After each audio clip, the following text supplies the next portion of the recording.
他3次当选总统，他希望重塑巴西，让民众脱离贫困。执政100日，率团访华，他希望学习中国飞跃式发展的经验，呼吁结束战乱，倡导新型治理。他期待发展中国家携手建立更为公平的世界。巴西总统卢拉昨日在上海接受高端访谈独家专访，敬请收看。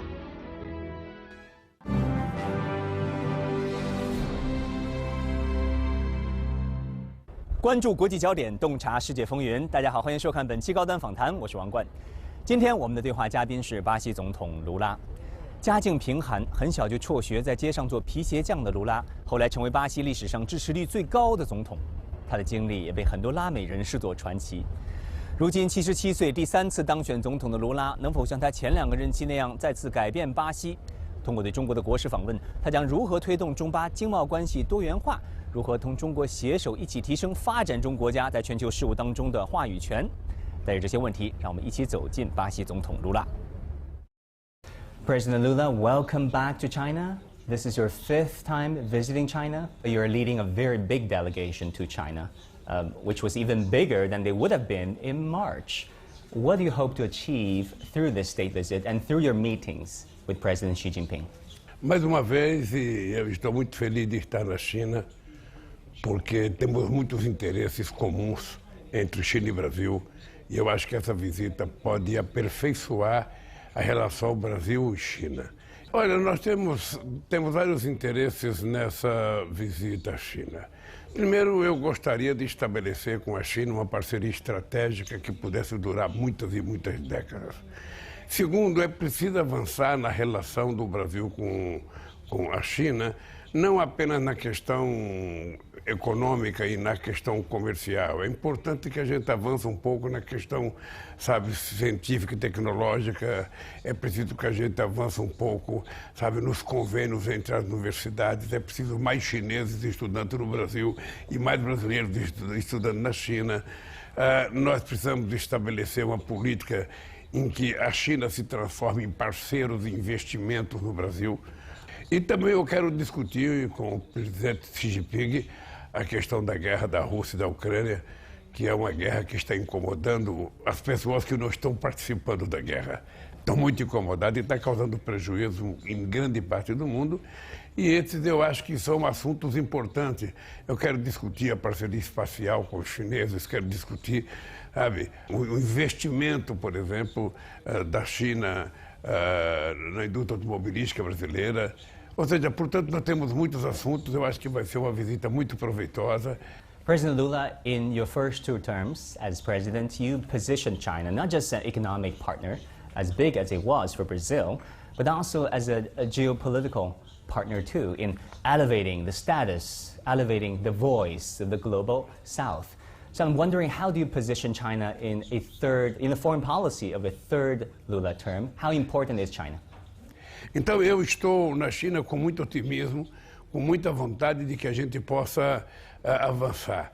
Eu tive uma extraordinária relação com a China nos meus 2 primeiros mandatos. Eu espero ter uma extraordinária relação com a China nesse meu 3º mandato. Agora que a presidenta Dilma vai ser presidenta do Banco dos BRICS, eu acho que ela vai contribuir para aperfeiçoar essa nossa relação com a China. Talking about the BRICS Bank, as you know, Dilma Rousseff, your former chief of staff and former president of Brazil, is already the new chair, in fact. What do you think of this decision, and what do you think BRICS will do? Because over the years, BRICS have come under a lot of scrutiny and debate and even controversy on the global stage. Olha, primeiro é normal que tenha tido essa controvérsia, essa discussão toda, porque é uma coisa nova. E tudo que você cria novo, você cria impacto positivo de um lado e impacto negativo dos outros. Por exemplo, os nossos amigos americanos, eles têm sempre uma preocupação contra qualquer coisa nova que se crie em se tratando de banco ou de moedas, porque ele acha que a gente quer acabar com o dólar como moeda referência para o comércio exterior. Foi assim quando se criou o euro na Europa, os Estados Unidos ficou muito ofendido. E quando eu falava de que era preciso criar uma nova moeda, que um país do tamanho da China e do tamanho do Brasil não precisa negociar com base no dólar. Você pode ter uma moeda criada, sabe, que pode ser organizada pelos bancos centrais dos dois países e a gente fazer a nossa troca comercial, as nossas moedas. Isso é uma novidade, é uma coisa a ser estudada, é uma coisa a ser pensada e eu acho que o Brasil e a China são duas potências, ou seja, se a gente colocar mais a Índia, se a gente colocar mais a Rússia, se a gente colocar mais a África do Sul, agora entrou Bangladesh, entrou, sabe, os Emirados Árabes, a gente vai ter metade da população mundial participando dos BRICS. A gente tem um potencial econômico muito grande, um potencial comercial. Eu estou convencido que nós não temos que ter pressa de transformar o Banco dos BRICS num extraordinário, num grande banco. Nós temos que trabalhar com muita tranquilidade, sem atropelos, não cometer erro nenhum para que o Banco dos BRICS seja uma referência muito importante para os países em via de desenvolvimento. President Lula, I see the passion when you talk about elevating the standards of the global south. On so many occasions, you spoke very passionately about the necessity, the urgency of elevating the voice of the global south. Where is this passion from? Why such urgency? Including the democratization of international relations that you often refer to. Olha, eu tenho já há praticamente 12 anos tentado mostrar dentro das Nações Unidas que a geopolítica de 45 não existe mais. A razão pela qual foi criada as Nações Unidas, com a formação que ela tem, já não existe mais, o mundo é outro. A geopolítica mundial mudou. E os países que fazem parte do Conselho de Segurança, às vezes fazem guerra sem discutir no Conselho de Segurança. O mundo está precisando de uma governança global mais forte, sobretudo quando se trata de discutir dois temas, a paz e a questão climática. Se você não tiver um Conselho de Segurança da ONU com a autoridade de decidir e os países signatários cumprirem, a gente não vai resolver o problema climático no mundo. Porque cada país pensa apenas em si, cada empresário pensa apenas nos seus interesses, e a gente não consegue fazer uma política climática correta para que a humanidade sobreviva respirando ar puro, bebendo água pura e tendo um mundo melhor para sobreviver. Esse é o desafio que está colocado para a China, está colocado para o Brasil, está colocado para os Estados Unidos, está colocado para a União Europeia. E nós temos que buscar. Por isso, eu vou continuar brigando. Eu não quero ser líder de nada, não quero ter hegemonia sobre ninguém. A única coisa que eu quero é o seguinte, é preciso criar uma nova forma de governança mundial. A China tem um papel muito importante no mundo hoje. A China tem que ser levada em conta. O Brasil tem que ser levado em conta. Um país como a Nigéria, como o Egito, como o México, tem que ser levado em conta. A Índia tem que ser levada em conta. Ou seja, então não dá para você ter uma governança que não representa aquilo que é o espectro político da sociedade mundial. Então eu vou continuar brigando por isso, vou continuar fortalecendo a nossa relação com a China. E quando eu digo fortalecer a relação com a China, eu não estou querendo romper com os Estados Unidos. Eu quero também fortalecer a relação com os Estados Unidos. Como é que a gente vai conseguir paz na Rússia e na Ucrânia, se ninguém está falando em paz? Todo mundo só está falando em guerra. Todo mundo só está falando de dar mais armas para a Ucrânia, sabe, atacar a Rússia, ou a OTAN colocar fronteira no território russo. Então, o que nós precisamos encontrar? Países que queiram paz. A China quer paz, o Brasil quer paz, a Indonésia quer paz, a Índia quer paz. Então, nós temos que juntar esses países e fazer uma proposta de paz para a Rússia e para a Ucrânia. On Ukraine, China made this 12-point proposal for peace. And also expectations are high that you might propose something to China to work with Brazil to solve the situation in Ukraine, a very dire situation there. What specific plans do you want to propose to Beijing? Ora, eu não tenho um plano específico. Eu não tenho uma coisa produzida. A proposta ela vai sair de muitas conversas entre muitas pessoas. Estou convencido que a União Europeia, que sempre jogou um papel importante, porque a União Europeia sempre foi um ponto de equilíbrio, né? Ela nunca participava diretamente dos conflitos, ela agora entrou diretamente no conflito. Quando o companheiro Olaf Scholz, chanceler da Alemanha, foi ao Brasil, pedir para que o Brasil vendesse, sabe, mísseis para que ele pudesse entregar para a Ucrânia, eu disse que não ia vender os mísseis porque o Brasil não quer entrar na guerra. Heard about that. O Brasil quer paz. Então eu estou obcecado em conversar com as pessoas para encontrar um jeito de paz. Eu acho que os russos querem paz, eu acho que a Ucrânia quer paz, mais do que querer. O mundo precisa de paz. Afinal de contas, nós ainda temos 1 bilhão de seres humanos passando fome. A desigualdade ainda é muito grande. Então, o ser humano, os dirigentes, não têm o direito de fazer guerra quando o mundo está precisando de paz, de emprego, de distribuição de riqueza. É isso que nós vamos fazer no mundo. E é isso que eu quero conversar com meu amigo Xi Jinping. A China tem um peso importante nisso. Só o fato das pessoas estarem conversando, sabe, já começa a aparecer uma ponta de esperança, sabe, entre os países que querem paz. How do you look at the role of China? Olha, primeiro eu acho que a existência da China, tal como ela é necessária ao mundo de hoje. É necessária, o mundo tem que ter debate.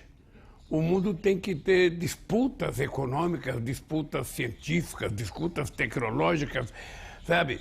E os chineses vieram, sabe, e despontaram como uma grande potência.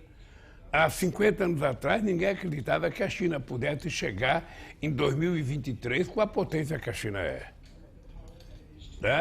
A China é uma potência em quase todas as áreas da atividade econômica.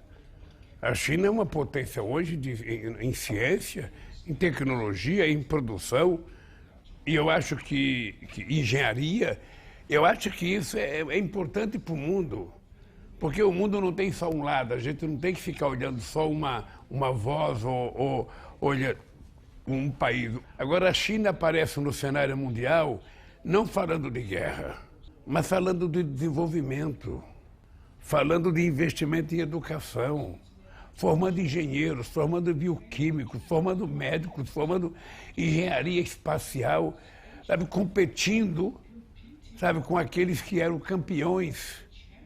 Sabe, isso é muito importante, isso é saudável para o mundo. É muito saudável. Eu quero te dizer que eu fico satisfeito e prazeroso que a China faça investimento na África e investimento na América Latina. Quando teve a crise em 2008, na primeira reunião que nós tivemos do G20, implícito nos Estados Unidos, a discussão que nós fazíamos é que deveria aproveitar a crise de 2008 e os países ricos fazer investimento nos países pobres, para que os países pobres tivessem acesso a financiamento, para que pudessem crescer economicamente, construir pequenas e médias indústrias, melhorar a sua agricultura, sabe? E ser menos dependente do mundo rico.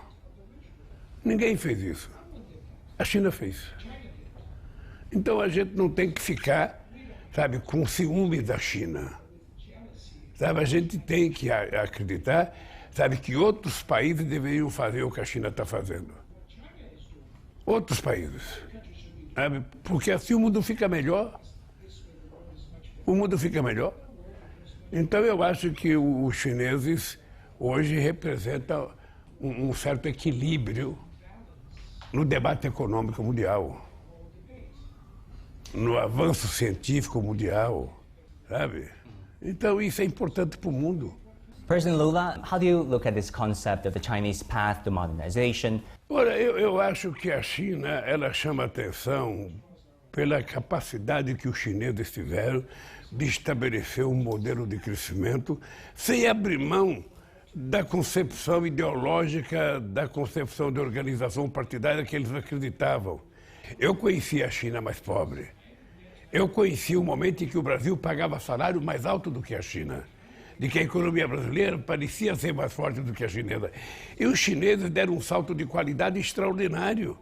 E isso significa competência política, significa muita maturidade política. Ou seja, quando a globalização achou que poderia explorar a mão de obra barata na China, a partir dos anos 80, os chineses souberam utilizar as empresas estrangeiras que aqui vieram para que formasse os chineses, preparasse os chineses, milhões foram estudar fora, para que a China se transformasse na potência científica e tecnológica que ela é hoje, na potência econômica, na potência industrial. Então, é uma coisa extraordinária, por isso que eu sou admirador.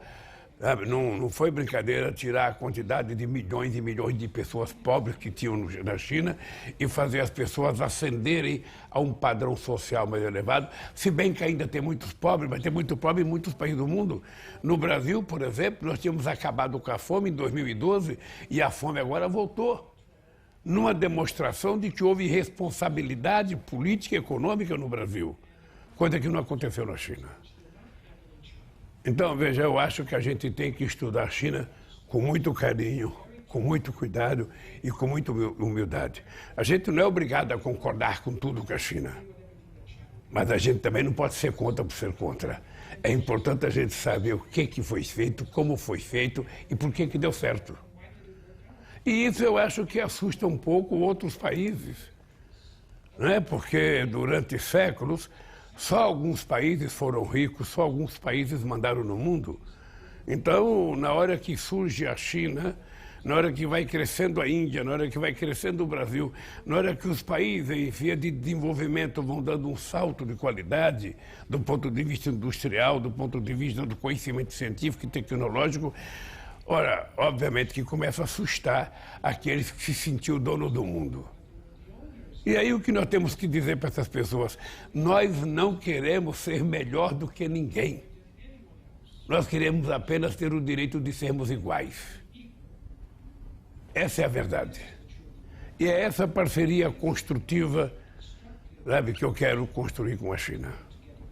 Talking about perception towards China, some countries describe China's economic presence, China's influence in your country, included Brazil, across Latin America, as neo-colonialism.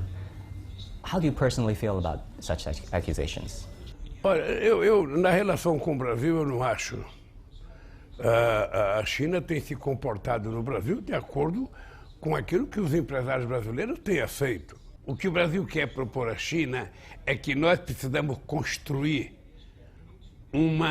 centenas de coisas novas, que passa por rodovia, que passa por ferrovia, que passa por portos, aeroportos, que passa por novas indústrias, que passa por empresas de químicas, que passa por investimentos novos, sobretudo na formação educacional do nosso povo. Por isso que eu penso trabalhar com a China uma troca de informação entre as nossas universidades para que a gente possa ter um trânsito maior de chineses estudando no Brasil e de brasileiros estudando nos chineses. Sabe, eu sinceramente não vejo e não tem relação colonial com a China.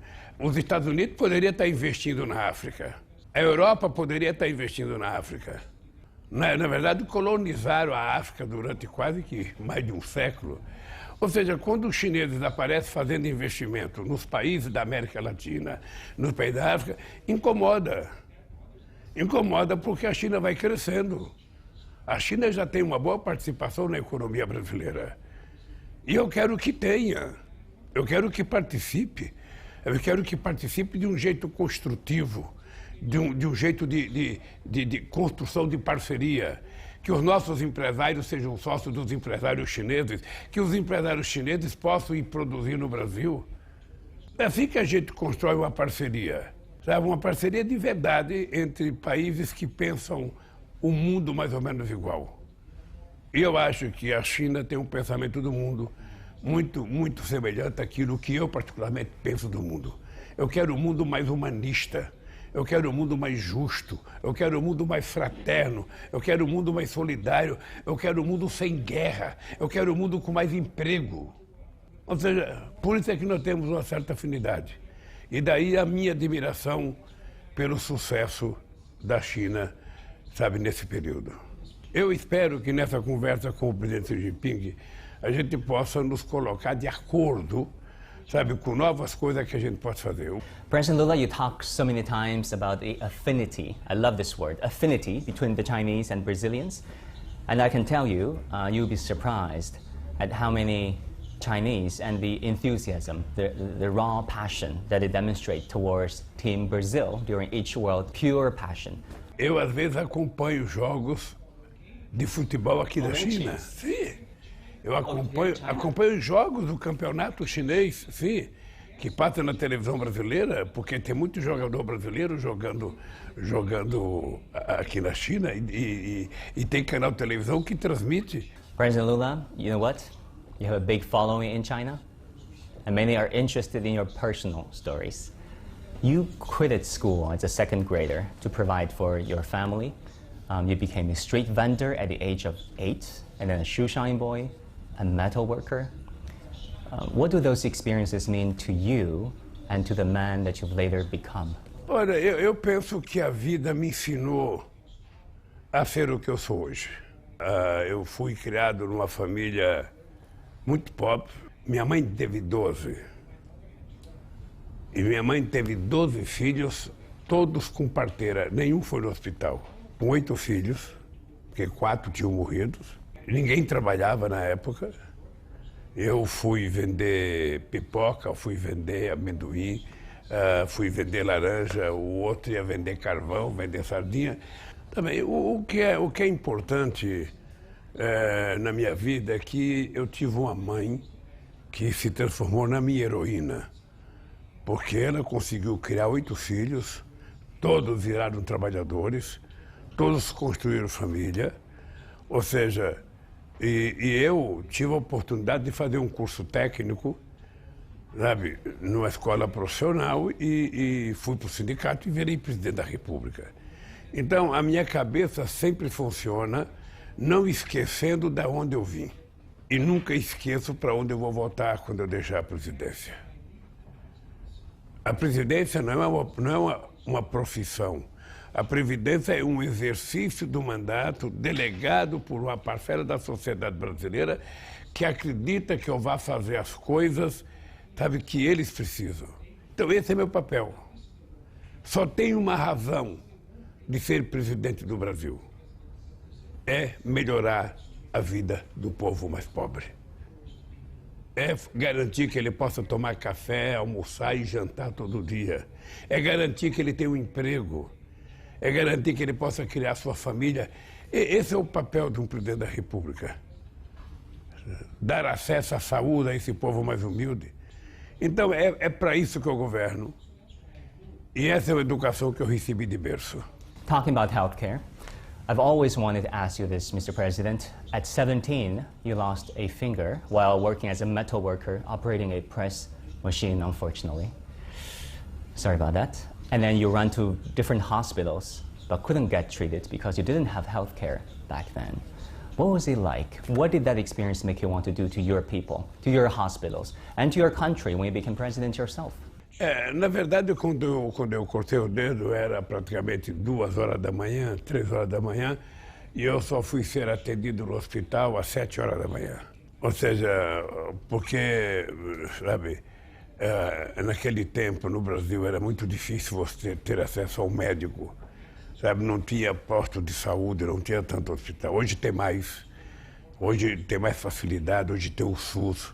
O SUS é um grande programa de saúde. E hoje, então, se uma pessoa cortar o dedo, será tratado com muito mais rapidez do que eu fui. E aí é a única razão pela qual eu voltei a ser presidente. É a única razão. President Lula, thank you so much for your time and get on Leaders Talk on CMG. Thank you very much.